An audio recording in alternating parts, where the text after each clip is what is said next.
अमीर गजलबाज साहब का एक शेर है, उसी का शहर, वही मुद्दई, वही मुंसिफ। हमें यकीन था मेरा ही कसूर निकलेगा।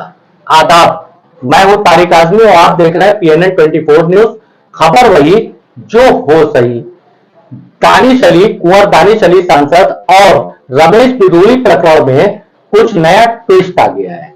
अब हालात ऐसे हो गए हैं कि दानिश अली जो इस पूरे मामले में पीड़ित हैं, उनको खुद ही एक आरोपी के तरीके से कटघरे में खड़ा किया जा रहा है।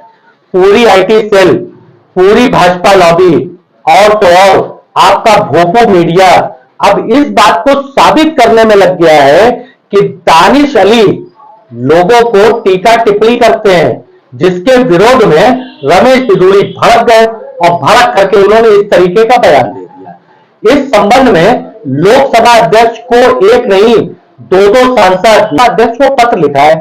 3 पन्ने और 1 पन्ने के लिखे हुए पत्र में शुरुआत में तो ये चीज है कि वो रमेश बिदूरी के बयान का समर्थन नहीं करते, मगर दानिश अली के ऊपर आरोप है कि वो इस तरीके से टीका टिप्पणी करते हैं, वो ये करते हैं, वो करते हैं, वो ऐसे टीका टिप्पणी करते हैं। और ये भी मांग किया गया है कि रमेश बिदूरी प्रकरण में अगर रमेश बिदूरी के ऊपर कोई कार्रवाई होती है तो कार्रवाई दानिश अली के ऊपर भी होनी चाहिए।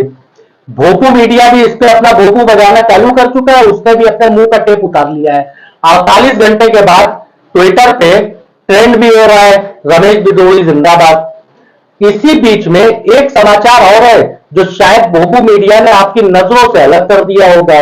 वो है मुजफ्फरनगर का शिक्षिका तृप्ति त्यागी कांड। आपको याद होगा पिछले दिनों एक वीडियो वायरल हुआ था जिसमें एक महिला शिक्षिका के द्वारा एक मुस्लिम समुदाय के बच्चे को अन्य बच्चों से थप्पड़ मरवाया जा रहा था। यह मामला महात्मा गांधी के परपौत्र तुषार गांधी ने सुप्रीम कोर्ट में उठाया, एक पीआईएल दाखिल करके। आज उसकी भी सुनवाई हुई। इस दोनों प्रकरणों को मैं एक साथ आपके सामने क्यों रख रहा हूं, इसके ऊपर भी आप गौर करिएगा। इसके ऊपर एक साथ रखने का एक वजह है, तृप्ति त्यागी प्रकरण और दानिश अली प्रकरण में बहुत ज्यादा फर्क नहीं है। तृप्ति त्यागी प्रकरण में जिस वक्त वीडियो वायरल हुआ, चतुर्थी की इस वीडियो की निंदा होने लग गई, तो पुलिस ने मामूली धाराओं में एफआईआर दर्ज करके अपना फोरम पूरा कर लिया। बच्चों का तो कोई झगड़ा ही नहीं था। बच्चों से शिक्षिका ने जो कहा बच्चों ने वो किया, बच्चों को बुलवा के गले मिलवाया गया। यह बहुत ही अच्छा कदम था कि कम से कम इस नफरत का बीज बच्चों के अंदर ना हो। मगर एक बात बताइए, जो कार्रवाई पुलिस को करनी चाहिए थी क्या हुई? ऐसी किसी कार्रवाई की मांग को लेकर के जब आज तुषार गांधी की याचिका पे सुप्रीम कोर्ट में सुनवाई हुई तो सुप्रीम कोर्ट ने जमकर फटकार लगाया और फटकार लगाने के बाद आवश्यक निर्देश जारी किए कि इस तरीके से इन धाराओं में, मतलब 153 का भी सुप्रीम कोर्ट ने उदाहरण दिया कि इन धाराओं में एफआईआर होनी चाहिए। सुप्रीम कोर्ट ने यहां तक बोल दिया कि अगर धर्म के हिसाब से सजा मुकर्रर की जा रही है तो शिक्षा की गुणवत्ता का क्या है सवाल। बच्चा स्कूल जा रहा है, नहीं जा रहा है, तो उसकी भी पढ़ाई लिखाई का खर्च उठाने को निर्देशित किया प्रदेश सरकार को। अब दानिश अली प्रकरण में आते हैं, बताते चले कि जिस वक्त तृप्ति त्यागी केस में सुप्रीम कोर्ट सुनवाई कर रहा था, उसी वक्त जेपी नड्डा साहब ने रमेश बिदूरी को बुला लिया था। वहां क्या हुआ, क्या निष्कर्ष निकला, क्या रमेश बिदूरी का बयान था? क्योंकि बीजेपी ने रमेश बिदूरी को खाना बताओ नोटिस जारी किया है, पार्टी से ना निकाला गया है, ना पार्टी की तरफ से कोई निर्देश जारी किया गया उनके लिए। वो आज भी आराम से टहल घूम करके मंचों पे जो है शोभा बढ़ा रहे हैं, प्रधानमंत्री को फोटो के साथ ट्वीट कर रहे हैं, उनको टैग कर रहे हैं। खैर सब वो कर सकते हैं, वो भाजपा के सांसद हैं, बड़े सांसद हैं, कुछ भी कर सकते हैं। रमेश बिदूरी के प्रकरण में तो थोड़ा कानून की बात अगर कानून के जानकारों से किया जाए तो जिस तरीके के शब्दों का वीडियो वायरल हुआ, ये वीडियो सिर्फ नेशनल नहीं इंटरनेशनल तौर पर वायरल हुआ। ट्विटर जो कभी हुआ करता था अब एक्स हो गया है, उस पर यह वीडियो टॉप मोस्ट ट्रेडिंग में चला गया, जम के वायरल हुआ। जिस तरीके के शब्दों के इस्तेमाल इस वीडियो में हो रहे हैं, तो अगर आईपीसी की धारा 295 इस पर नहीं बनती है तो बताइएगा। कानून के जानकार तो हमको यही बताते हैं कि इस तरीके के अपराध को हेट स्पीच की कैटेगरी में रखा जाता है।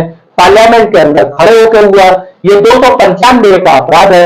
अब यहां एक सवाल उठता है कि लोकसभा के अंदर अगर कोई बड़ा अपराध कोई सांसद कर देता है तो क्या लोकसभा अध्यक्ष उस अपराध के लिए उसको भी संसदीय समिति के पास भेजेंगे या पुलिस को सूचना देकर के पुलिस को अंदर आने की अनुमति देंगे या इस तरीके की जांच करने की अनुमति देंगे। बहरहाल साहब, लोकसभा अध्यक्ष का क्या निर्णय होता है, बीजेपी का क्या निर्णय होता है, यह तो नहीं पता, मगर हाँ एक चीज है कि दानिश अली जो इस पूरे प्रकरण में पीड़ित थे, आज की तारीख में दानिश अली खुद जो है आरोपी बनकर के अपनी सफाई देते फिर रहे हैं। तो लगाया उनकी वो सफाई दे रहे हैं कि साहब हमने ऐसा कोई भी बयान नहीं दिया था। अब चक्कर ये है कि पूरे लोकसभा के अंदर कैमरे से पूरी लोकसभा कवर है। अगर इस तरीके का कोई भी वीडियो होता तो अब तक आईटी सेल उसको टॉप मोस्ट ट्रेडिंग में डाल चुकी होती, मगर रविशंकर साहब कह रहे हैं, निशिकांत दुबे साहब कह रहे हैं, तो इसकी भी तो जांच होनी चाहिए। फिलहाल दानिश अली साहब पीड़ित बन करके, आरोपी बन करके अपनी सफाई दे रहे हैं, मगर रमेश बिदुड़ी साहब जो है अपनी सफाई में सिर्फ एक शब्द उन्होंने कहा कि लोकसभा अध्यक्ष के पास ये मामला है, हम इस मामले में कुछ नहीं बोल सकते हैं। आप किसी को धर्मगत लेकर के, जातिगत लेकर के भेदभाव वाले शब्द बोलेंगे और उसके बाद आप कोई कमेंट नहीं कर सकते, बिल्कुल साहब वो नहीं कर सकते।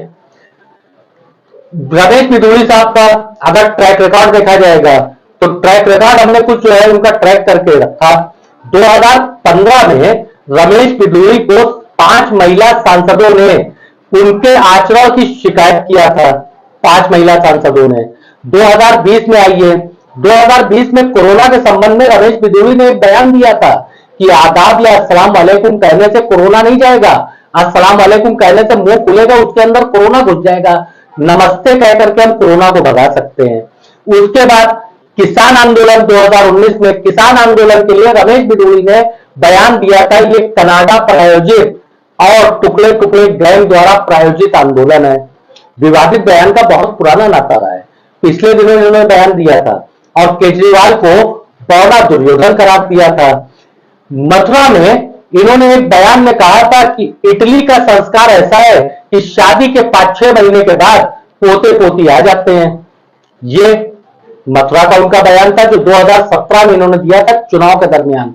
2004 और 2006 में रमेश बिदुड़ी के ऊपर आरोप लगा था दंगा भड़काने का और धमकी देने का। वैसे 2018 और 2019 में अदालत के द्वारा रमेश बिदुड़ी को इन दोनों मामलों में बाइज्जत बरी किया जा चुका है, मगर रमेश बिदुड़ी और विवादित बयान का बहुत पुराना संबंध रहा है। इस संबंध के नाते आप समझ सकते हैं जिस तरीके का वीडियो वायरल हुआ, मुस्लिम समाज में जिस तरीके की भावना जागृत हुई, इसका एहसास भी किया जा सकता है। तृप्ति त्यागी प्रकरण और दानिश रमेश बिदुड़ी वर्सेस दानिश अली प्रकरण को आप एक दूसरे से लगा करके देख सकते हैं। साहब हालात क्या है। राहत इंदौरी साहब का बड़ा खूबसूरत सा शेर है कि मेरे गुजरे में नहीं और कहीं पर रख दो, मेरे गुजरे में नहीं और कहीं पर रख दो, आसमां लाए हो ले आओ, जमीन पर रख दो, अब कहां ढूंढने जाओगे मेरे कातिल, अब कहां ढूंढने जाओगे मेरे कातिल, आप तो कत्ल का इल्जाम हम ही पे रख दो। मैं तारिक आजमी, अल्लाह हाफिज।